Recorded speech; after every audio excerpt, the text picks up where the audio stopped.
Good morning again. It's been a little while since I put a video up, but let's start now because I'll tell you what, have a look at this. This is the weather for Brisbane. Fine today, 22, fine tomorrow, 24. The current track condition at Brisbane for tomorrow is a soft 5. There's even the remote possibility we could go to a good 4. The caution is, though, that if you're having a look at Brisbane form, you're going to find a lot of the form is based on heavy track form, and that can make a difference. Anyway, so we're just going on assuming it's going to be between good 4 and soft 5. And so let's look at the races. Okay, the first one, it'll be a quick run through, but I just thought I'd put them through, give you a bit of an opinion where I thought necessary. You'll see there we've got an indication of what the market might be tomorrow, but don't take it as gospel because it can be quite the reverse. Just depends what happens and what the state of the track is. So we're starting with a Group 2, and that's over 2,100 metres for the 3-year-old fillies. As you can see, we've got Nom de Plume, the last start winner.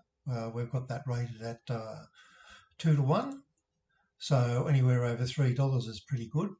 The thing you've got to worry about is that the last start was on the Sunshine Coast track, and that was the artificial track, not the main one.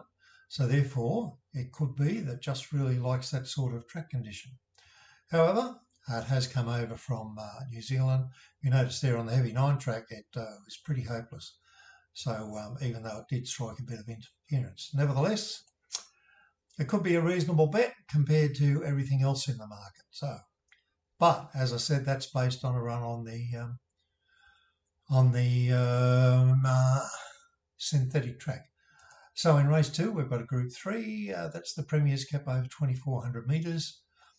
As you can see, there's plenty of long-priced horses here. The favourite Steel Prince, which is a rising 9-year-old, I should tell you. Rising 9-year-old. It did manage to win at Flemington last start, which is amazing, won by 2 lengths. And you've got to give it credit for that. And it rated a 59 for us. So that's still a pretty good run. And the horse is fairly fit, but hasn't had a run for about 30 days. That could affect it in the end. Stardome, on the other hand, is the last start winner. It won on the heavy 8 track.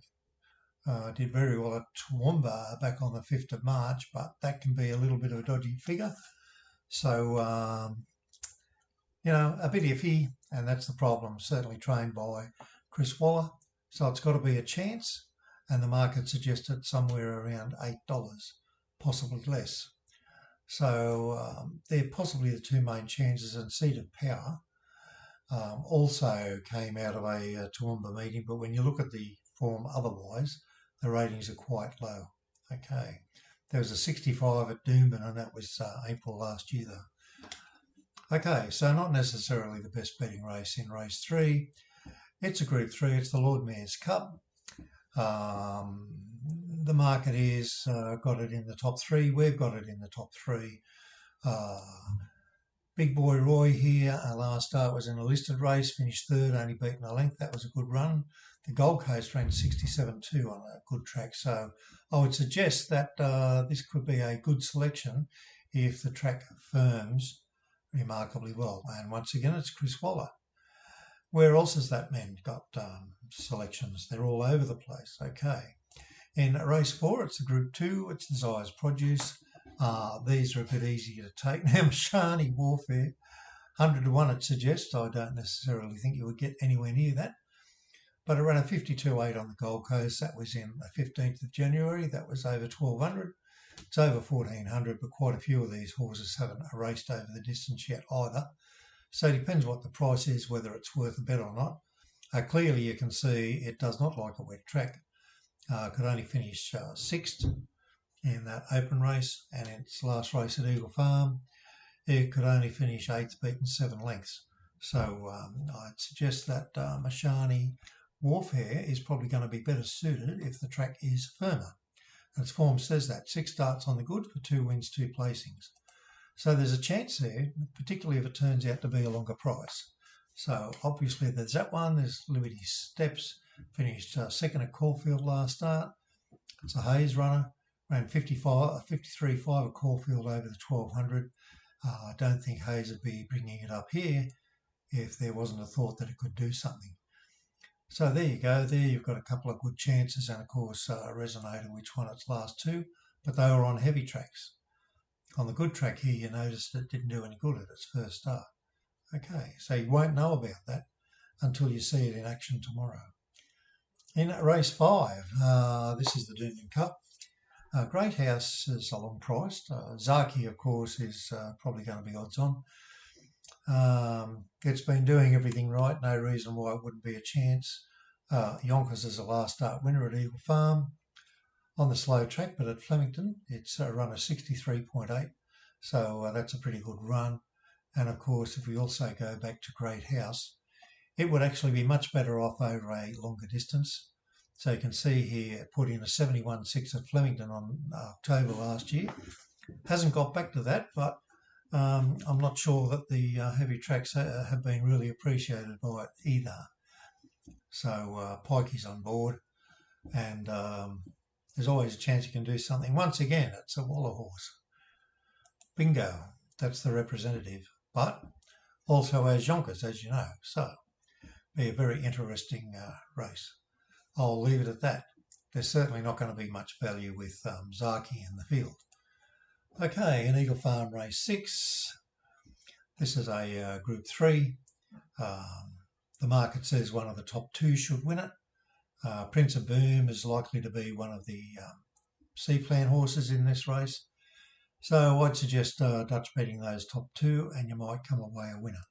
In a race 7, this is another Group 3, fairly wide open betting race, some good prices around is predicted. So Warwick won last start, that was at Rocky, but here we can see it won by 5.8 lengths at Doomben back in October last year. That's where the rating comes from. It wasn't a great rating last start, but nevertheless you can see it's back to the form that made it a pretty good horse previously. So I like Sir Warwick and Tycoonist. Didn't do any good at Scone on the slow track, one on a heavy before that. Very hard to work out, and of course here it is, it's another Waller horse, fair dinkum. But McDonald rides, and there's nothing wrong with his riding. So check how things are going, but I'd be surprised if you get a big price like that. I'd be more inclined if we can get a decent price on Sir Warwick to back that one each way, and take those 2 in the first leg of your quaddie if you do one in race 8. That's the Group 1 Derby. We've got Kibosh ran second at its last 2 starts, both on heavy tracks. Can race well enough on the good, and I'd suggest even that its form might be better. If you go way back, this was only a maiden race, but ran a 64.9, so that's pretty decent. A 52.2 here on the Sunshine Coast, so it's certainly in there.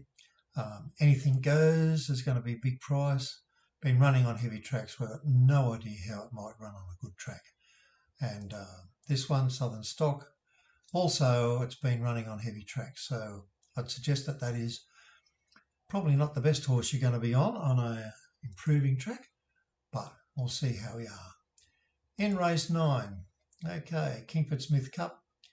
We have a Rothfire, and my opinion is that today it could be ready to take off. So it did a 63.3 at Randwick, even though beaten 4 lengths. That was in October.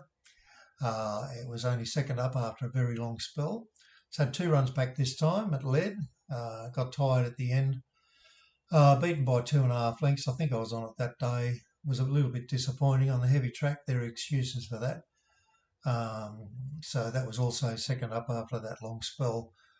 It's a runner that I suggest you could probably put your money on an each-way basis. And as you can see, it's had 5 wins here at the track and distance. So I do feel that's one you could back each way, even though the rating is only around 6.2, which is 7. I could not leave Paul Earl out either. I think that was looked a certain winner last start. Yes, it's been running on those wet tracks, but if you look at its rating on good tracks, it's pretty good. What you've got to hope for here is that the horse hasn't been tired out by those heavy tracks, which are really bad. Really bad on a horse if they're not keen on it in race 10. click on race 10, here we go. A fillies mares listed race. That's a bit boring. It's a very wide betting race and I'd be struggling to find something to recommend you, so I'm going to leave that one up to you. And going over to Caulfield now, just looking at the last 4 legs of the double, we've got a big open race in race 6. Going to be hard to work out what we might do there. In race 7, it's a bit closer with no effort coming out on top. The disappointing thing is, it was disappointing last start, but it was only beaten 4 lengths and wide throughout, as you can see. It did a nice 56.3 there, but once again it was beaten 4 lengths. Hasn't done anything for quite a while, and you could look down here and see that a lot of its form has been on wet tracks. And of course, going on 8-year-old probably is nowhere near a good thing. If we look instead at Don't Doubt Dory, last start at Flemington was only beaten 3/4 of length, is a much better bet in my view. So from the barrier 1 over the 2,000 metres, could be one of our best chances. In race 8, once again a wide open betting race. You would probably have to take all of our top 5 here, and you could still miss the winner. In race 9, we're a little bit better on these top 2. There's no price being put there. It's probable that runner maybe that's not going to start tomorrow. Maybe that's what the indication is. Maritana always seems to run well. Was 6 last start, beaten 2.5 lengths behind Munster, and has come back here after that little journey, and could go more or less back to that sort of form when it won first up. There's only won 6 from 23, has only placed once at this track. Probably more to do with the class than anything else. So it's been running in high class races all its life, and this one is probably going to be around what it's been racing at. So Maritana maybe each way would be a bit of a chance. That's enough. I do wish you good luck for tomorrow. You'll need it, and good luck, and thanks for watching.